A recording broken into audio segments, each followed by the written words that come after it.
इसके बाद हम भक्ति संतों की बात करें तो वल्लभाचार्य जी का नाम आता है। यदि रामानंद ने राम भक्ति का प्रसार किया तो वल्लभाचार्य ने कृष्ण भक्ति का प्रसार किया। उनका जन्म एक तेलंग ब्राह्मण परिवार में हुआ था। उनके पिता एक उच्च कोटि के विद्वान थे और बनारस को ही अपना कार्य क्षेत्र बना रखा था। 13 वर्ष की आयु में ही वल्लभ जो थे वो सभी ग्रंथों धर्म ग्रंथ थे उनमें दीक्षित हो गए थे, पारंगत हो गए थे। भागवत में उनका अटूट विश्वास था और कृष्ण भक्ति का उन्होंने समूचे भारत में पूरी लगन के साथ प्रचार किया। वल्लभाचार्य के विचारों पर विष्णु स्वामी के भक्ति सिद्धांतों का विशेष प्रभाव पड़ा। वल्लभ ने उनके विचारों को अधिक सुस्पष्ट कर उनका प्रतिपादन किया। उन्होंने पुष्टि मार्ग की स्थापना की। उनकी प्रेरणा ने स्थान स्थान पर श्री भागवत का पारायण होने लगा। उन्होंने ब्रह्मसूत्र, श्री भागवत और गीता को अपने पुष्टि मार्ग का प्रमुख साहित्य घोषित किया। उन्होंने प्रेम लक्षण भक्ति पर विशेष बल दिया। उन्होंने वात्सल्य रस से ओतप्रोत भक्ति की शिक्षा दी। भगवान की यशोगान को वे अपनी पुष्टि मार्ग का क्षेत्र मानते थे।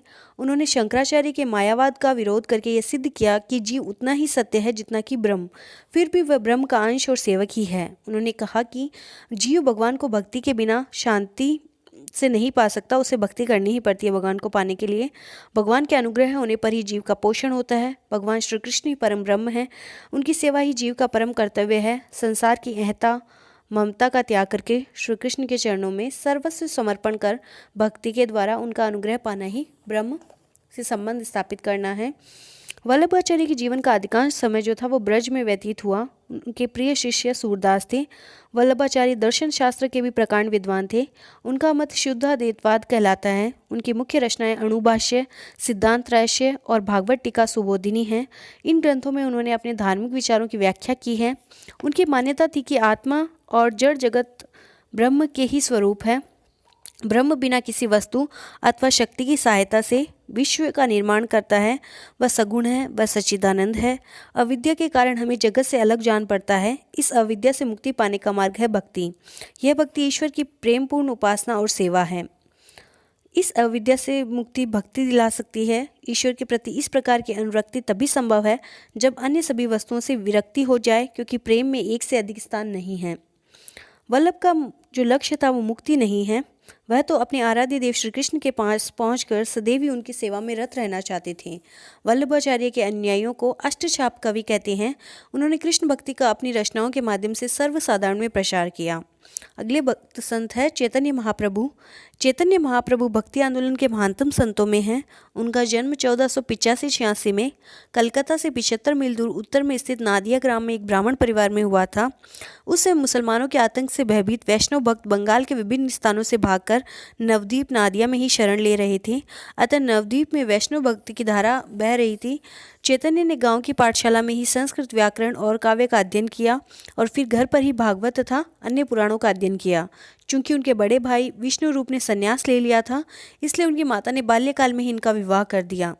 11 वर्ष की आयु में चैतन्य के पिताजी का देहांत हो गया। पिता के पिंडदान और श्राद्ध करने के लिए 1505 में चैतन्य को गया जाना पड़ा, जहां उनकी भेंट ईश्वरीपुरी नामक सन्यासी से हुई और उसका प्रभाव चैतन्य पर ऐसा पड़ा कि वे उनके शिष्य हो गए। गया से वापस आने के बाद चैतन्य गृहस्थ से विरक्त होकर कृष्ण भक्ति में लीन होने लग गए।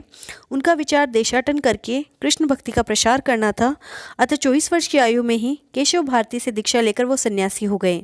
सन्यास लेने के 8 वर्ष तक चैतन्य ने देश के विभिन्न भागों का भ्रमण किया। कहा जाता है कि वेदों और उपनिषदों के अध्ययन से भी जब चैतन्य की जिज्ञासा शांत नहीं हुई तो उन्होंने इन ग्रंथों को समुद्र में फेंक दिया। उन्होंने भक्ति और प्रेम के माध्यम से ही ईश्वर को प्राप्त करने का मार्ग अपनाया। उनका कहना था कि ईश्वर कई रूप धारण करता है, परंतु उनमें सबसे मोहक और आकर्षक रूप श्री कृष्ण का है। वे कृष्ण को ईश्वर का अवतार न मानकर स्वयं ईश्वर मानते थे। उनके विचार में सबसे ऊंची भक्ति और प्रेम का घनिष्ठ स्वरूप पति और पत्नी के संबंध से मिलता है, जिसमें किसी का प्रकार का व्यवहार नहीं होता है और कोई सीमा भी नहीं होती है। इसी प्रकार का संबंध भक्त और ईश्वर के मध्य होना चाहिए। इसलिए राधा और कृष्ण की कल्पना की गई।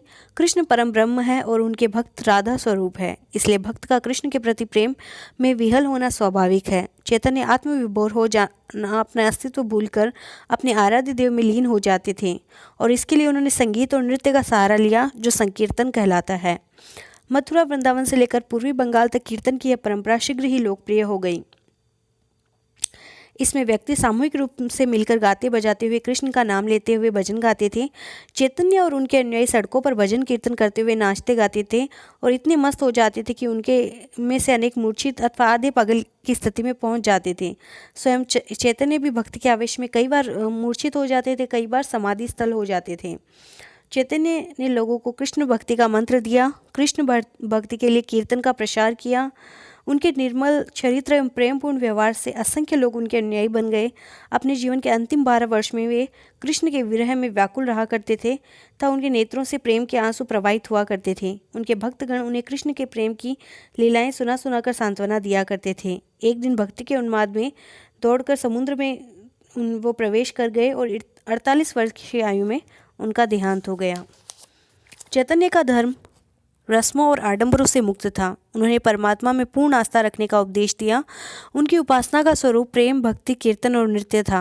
प्रेमावेश में वे कभी भक्त परमात्मा से साक्षात्कार का अनुभव करता है। चैतन्य का कहना था कि यदि कोई जीव कृष्ण पर श्रद्धा रखता है, अपने गुरु की सेवा करता है, तो वह ये मायाजाल से मुक्त होकर श्री कृष्ण के चरणों को प्राप्त करता है।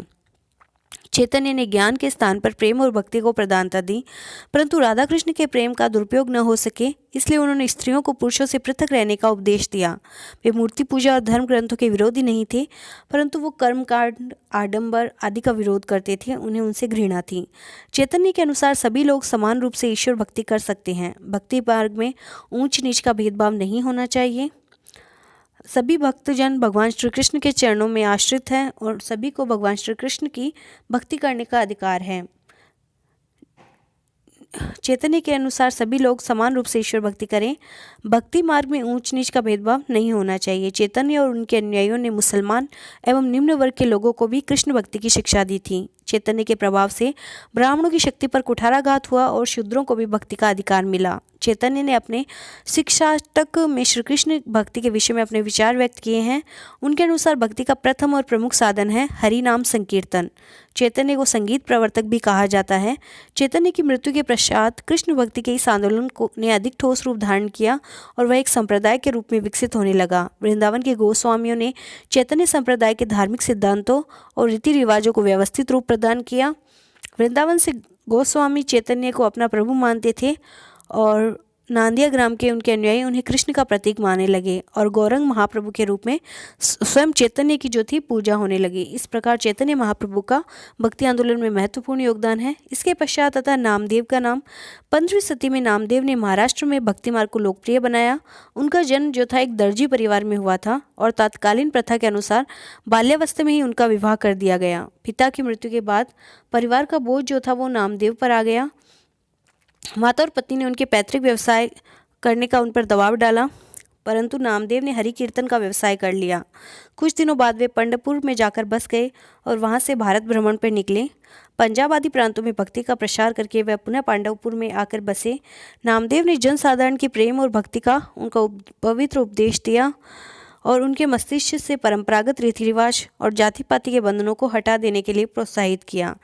उनके शिष्य जो थे वो सभी जाति एवं वर्गों के थे। नामदेव ने भी अन्य संतों की भांति एकेश्वरवादी और मूर्ति पूजा, पुरोहितों के निमंत्रण, कर्म कांडों का विरोध किया। उनकी मान्यता थी कि भक्ति के माध्यम से ही मोक्ष प्राप्त हो सकता है। उनकी वाणी से इस कथन की पुष्टि होती है, जैसे कि उनका कथन है, हिंदू अंधा तुर्को काना, दुवो तो ज्ञानी सयाना, हिंदू पूजे देहरा, मुसलमान मसीद नाबा, सोई सेविया जह देहरा न मसीद। इसके अलावा अगले संत है रैदास। रैदास का जन्म काशी के एक चमार परिवार में हुआ था। वे रामानंद के 12 शिष्यों में से एक थे। वे बचपन से ही साधु सेवी थे। उनकी पत्नी भी साधु सेवा में लगी रहती थी। वे जूते बनाकर अपनी जीविका चलाते थे। रैदास तीर्थ यात्रा, जाति भेद, उपवास आदि का विरोध करते थे तथा हिंदू मुसलमानों में किसी प्रकार का भेदभाव नहीं मानते थे। वे निर्गुण भक्ति में विश्वास रखते थे।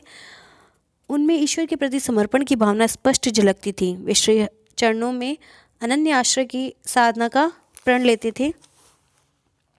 उनके प्रभाव के कारण निम्न जातियों के लोगों में भक्ति आंदोलन की धारा बाद में बह चली और उनमें से भी अब हिंदू धर्म के आकर्षण जो था निम्न संप्रदायों में भी तीव्र रूप से दिखने लगा। रैदास ने रैदासी संप्रदाय प्रारंभ किया। आज भी अधिकांश हिंदू चमारी संप्रदाय के अनुयायी हैं।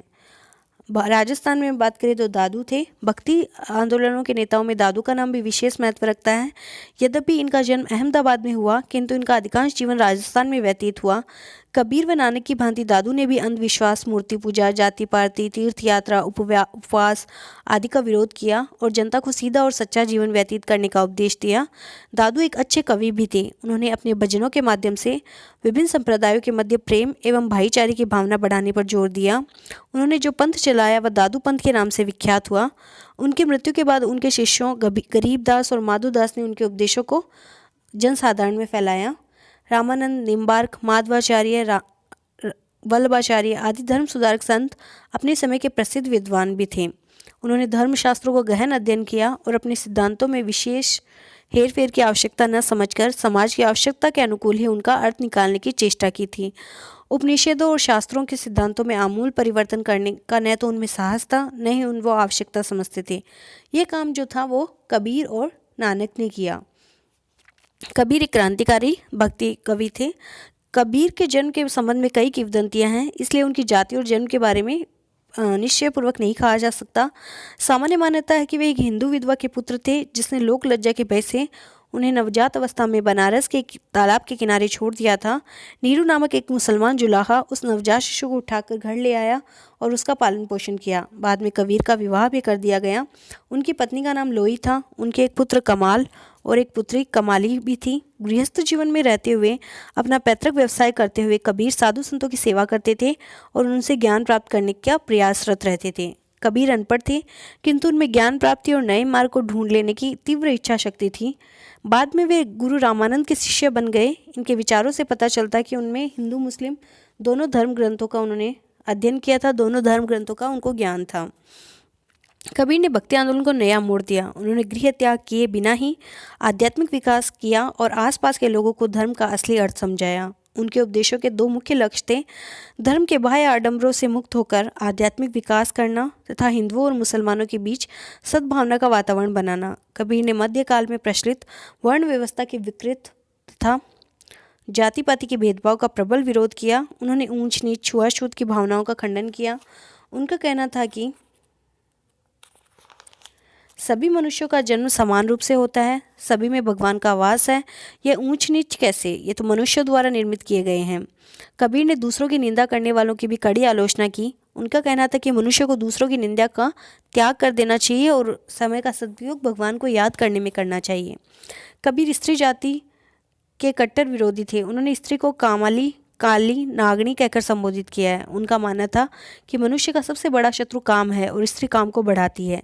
इसलिए कबीर ने स्त्री और काम दोनों की निंदा की है। उन्होंने कुसंग की निंदा, कपट का विरोध किया है। उनके अनुसार जिस प्रकार लोहा पानी में डूब जाता है, उसी प्रकार मूर्खों के साथ रहकर मनुष्य भी भवसागर में डूब जाएगा। कबीर ने हिंदू और मुस्लिम दोनों के अर्थहीन आडंबरों और रस्मों का खंडन किया। वे यदि हिंदुओं के जाति पाति, ऊंच नीच की भावना और मूर्ति पूजा का विरोधी थे, तो उन्होंने मुसलमानों की नमाज, रमजान के उपवास, मकबरों, कब्रों की पूजा आदि का भी विरोध किया। उन्होंने एकेश्वरवाद, प्रेम मार्ग और भक्ति पर जोर दिया। उनके धर्म की परिभाषा भी अलग थी। वे ईश्वर और मानवता के प्रति प्रेम को ही धर्म मानते थे। उनके अनुसार भक्ति के बिना कोई धर्म नहीं होता है। कबीर ने हिंदू और इस्लाम दोनों के जो आडंबर थे उनकी निंदा की और दोनों में मूलभूत एकता पर जोर दिया। एक बार उन्होंने कहा था, कांकर पाथर जोर के मस्जिद लाई चुनाए, ता चली मुल्ला बाग दे, क्या बहरा भया खुदाए। उन्होंने मुस्लिम हज यात्रियों को भी लताड़ा। उनका कहना था कि यदि तुम्हारे दिल में भक्ति भावना का उदय नहीं होता तो इस यात्रा का कोई लाभ नहीं है। इसी प्रकार कबीर ने हिंदू पंडितों की भी निंदा की। हिंदुओं की तीर्थ यात्रा और मूर्ति पूजा का उन्होंने कड़ा विरोध किया। उनका मुख्य उद्देश्य हिंदू और मुसलमानों में एकता स्थापित करना तथा जो धर्म में बुराइयां हैं उनको दूर करना था।